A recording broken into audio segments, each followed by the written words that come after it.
Johannes Vermeer van Delft es uno de los pintores neerlandeses más reconocidos del arte barroco.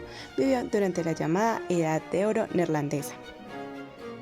Su obra completa comprende de 35 cuadros difíciles de datar. Esto puede deberse a que pintaba para mecenas, es decir, que por encargo, más que para el mercado del arte. Sus primeras obras fueron de tipo histórico, pero alcanzó la fama gracias a la pintura costumbrista.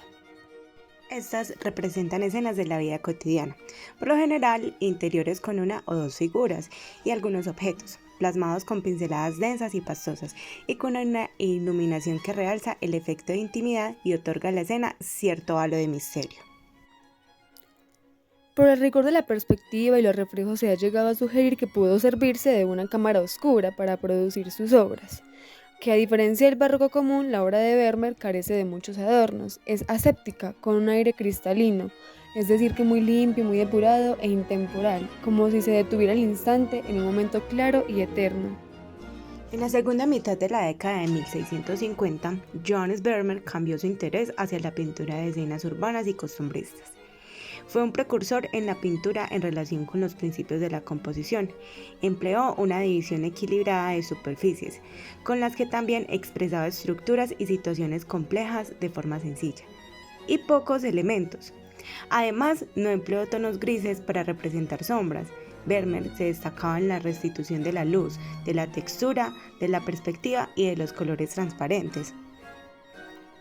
Vermeer usó un pincel ágil para trabajar con colores sólidos en superficies grandes que se volvieron gruesas. Añadió cuidadosamente capas de pigmento y de barnices que le dieron a su pintura ese brillo y frescura característicos. También usó ámbar natural y ocre para la luz cálida de un interior brillante e iluminado. Vermeer fue famoso por su combinación de azul y amarillo, por ejemplo el turbante de la chica de la perla o la ropa de la mujer de azul leyendo una carta. Jean-Henri Fragonard nació en 1732 en Grasse y murió en 1806 en París. Pintor francés, se dedicó a la pintura de temas galantes y sentimentales, con los que alcanzó un éxito, paisajes y retratos, y realizó una serie de dibujos a la sanguina de monumentos de aquel país, por los que se inspiró en los maestros italianos y holandeses. Fragonard es uno de los mayores representantes de la pintura del siglo XVIII. Puede afirmarse que su obra resume las aspiraciones del arte de su siglo, con sus contradicciones y contrastes. Su estilo es fogoso, pleno de desenvoltura, y su vivísima sensibilidad se expresan con la misma facilidad en las escenas galantes o morales que en los retratos y en las composiciones o escenas costumbristas se ve. Él emuló y se enriqueció del pasado, pero sin llegar a adulterarse. Más allá de los grandes maestros, su inmenso talento le permitió desarrollar un estilo delicado, de luces de nácar matizadas por sombras, con figuras perfiladas por un trazo de pincel vigoroso. Tras la aparente irrelevancia de algunos de los temas que trató, Fragonard se distanció de los géneros, creyó en la libertad del artista y se revolvió contra las convicciones de la Academia. La estancia en Roma, en el Palacio Mazzini, sede de la Academia de France, comportó un gran cambio del arte de Fragonard. En contacto con la vida de las clases humildes romanas y con la naturaleza italiana, dibujaba mucho, especialmente admirables estudios a la sanguina de parques y jardines. Su pintura se transformó, su pincelada se hizo más decidida y los efectos de la sombra y luz más contrastados. Fragonard se muestra receptivo a múltiples influencias, admira a flamencos y holandeses, los copia y estudia en detalle. El realismo y la fuerza del claroscuro de Rembrandt impregnan muchas de sus composiciones. La fuerza y la alegría de vivir de Rubens deja su huella en esbozos y dibujos. Marie Guillermine de la Vigue-Leroux nació el 18 de diciembre de 1768 en París. A los 13 años empezó a estudiar pintura, se exigió ser la mejor, buceó por las rigurosas aguas de la técnica clásica, pintó retratos y usó la luz como lo hicieron los grandes maestros. Mientras permanecía afilando sus pinceles, Europa recibía una de las grandes transformaciones, la Revolución Francesa.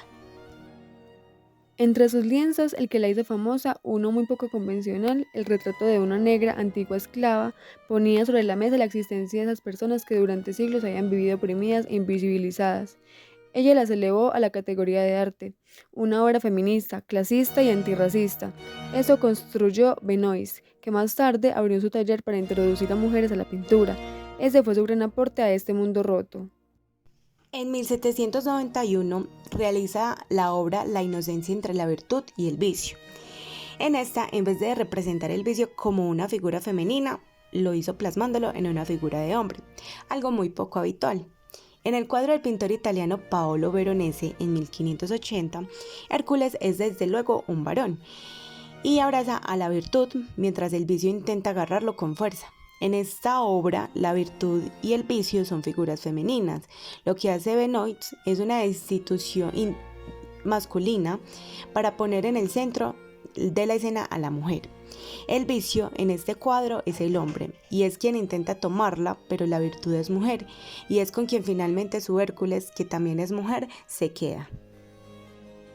Su arte lastimosamente se vio truncado por el éxito de un marido que la invitó a abandonar su brillante carrera artística en pos de la suya propia, como un alto funcionario del Estado.